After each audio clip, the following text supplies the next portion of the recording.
three at the back, including last week's goal scorer in Josh O'Brien, bumping out to that left back position with 4. Tied for the team lead in assist with 2. He has played in every match and started all but 1. Again, Campazano, the guy designed to stop shots for him. Again, it is Paul, the guy that has to score shots for him. Yeah, he is something special, and they're going to be looking for him on a regular basis. He's going to make runs through the midfield, up top. He's going to do diagonals. He's going to be checking back. So he's tough to manage up top.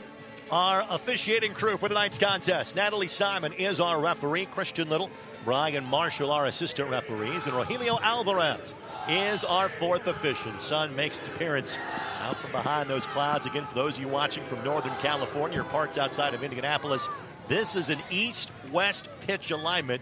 So the Indy 11 and goalkeeper Hunter Sobey looking into that sun. And as you saw last week, it's late June, early July. It's going to be light outside the entire time. Hence the reason why. That was the voice of Sean McCauley you heard delivering that message. I think everybody heard that. Go between Blake and Quinn. Quinn trying to get on his left peg, takes a deflection and finds the back of the net. I'd say that move out left is working just fine for Aodhan Quinn. Cue the smoke in Indianapolis. What did we tribute to Diego Jota as well by Aodhan Quinn. Goal for Indy, 1-0 in minute number 9. Just talked about Blake on the outside. He's going to move in the middle a little bit, open up that space for Quinn. That's exactly what happens. And Quinn gets an opportunity to take the shot. Looks like a little bit of a deflection. We'll see the replay here, but nonetheless, great play, great opportunity. And Quinn keeps... Blake with some space to operate. And when in doubt, find Aodhan Quinn. Quinn looking back, post, Rendon! Just across the face of goal.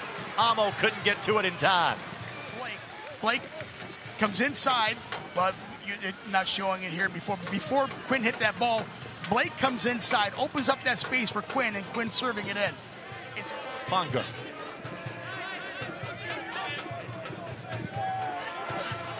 The edge of the 18, Paul, and it was close.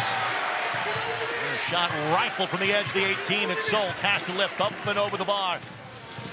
Paul and players just got a little bit tangled up here. You'll see it here. Paul's trying to get in there, and both players just kind of like, getting wrangled up. There's not really a foul. Crispin Kelp looking to launch the attack, but to get another errant pass. And again, part of that you think has to be the playing conditions, has to be the travel. How about this ball on a dime to reach Quinn? Fantastic ball. Quinn brings it down on a dime.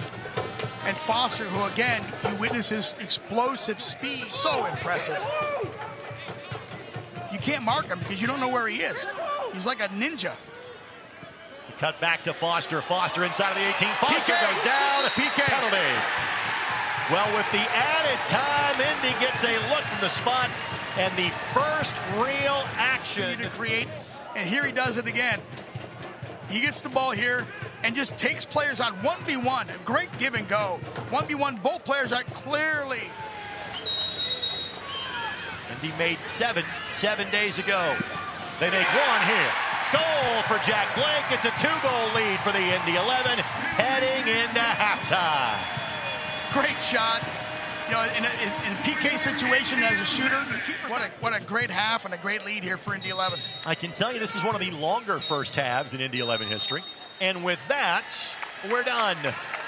Well, Sean McCauley heading to our broadcast location. Second time earning the broadcast he has had the... Speaking of Blake, he wins the foot race against Guzman. Foster lines it up, leaves it for Murphy. Murphy, Rendon, Blake, back post, Amoh heads it down, and Gomez, where he was inside of the 18. Right here, he dropped it back to Murphy. But great combination play, like you said, Greg. I mean, just a great build-up. Opportunity here for Monterey Bay. It's 3v4 at the back. Murphy streaming back to provide some help. At the edge of the 18, charging forward, Sulte. Another strong player. He's coming in. 1-on-2 splits both Indy defenders. Gets the shot off. Sulte does a nice shot, couldn't hold on to it, but keeps it out of the goal. You see Malango coming in and really just making a difference instantly. Night is done for Elvis Amoh. Jack Blake, yep, is the other. He is sprinting towards the bench. Our substitutions brought to us by Morales Group Staffing, offering flexibility in both staffing and our second win in as many years against Monterey Bay. Won 1-0 last year on the Central Coast. Again, it's Breneas. Breneas cuts it across and make it 3. Romario Williams. Time to empty more smoke out of the Brickyard Battalion. 3-goal lead and all 3 points will go to the Indy 11 this evening. Fantastic. I was just about to say, watch Cam Lindley, because he, like we said in the last game, he knows where he's going to play the ball before he gets it outside, comes across, and Williams just buries it. But that play starts with Lindley looking for Bernays on the outside. Yours had a nice game from Monterey. Yep. I mean, he's had a good presence, good defensive skill, good defensive shape and discipline. Malango keeps that in. Sulte, the sprawling save. That's, frankly, the most effort has been required of him tonight. You hear about, complaining about these long bus rides that are like 5 or 6 hours. Buddy, this is a 3-time zone flight that Monterey spent to get here. It's tough. And then you deal with the weather factor. Collier plays it across. Could not get it to go. It's culture change. It really is. And you have to really find a way to adapt. I mean, Van Gook right now for Monterey is he's cramping up. He can't even walk. Yeah, just sit down. He's going down. You've got a minute left of the match. Just sit. Yeah, just sit.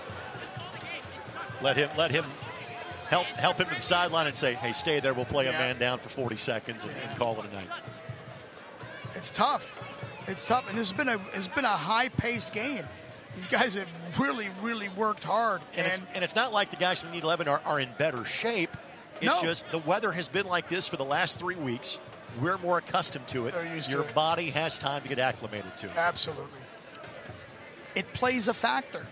It really plays a factor, and you're seeing it tonight in Monterey. They've just run out of gas. Even with their subs coming in and new fresh legs coming in, they just look gassed out. And Indy 11's continued to just come out. No need. Yep, just stop it right there. Yep. You can stop the fight at this point. 3-0 for the Indy 11, their most dominant win of the season so far.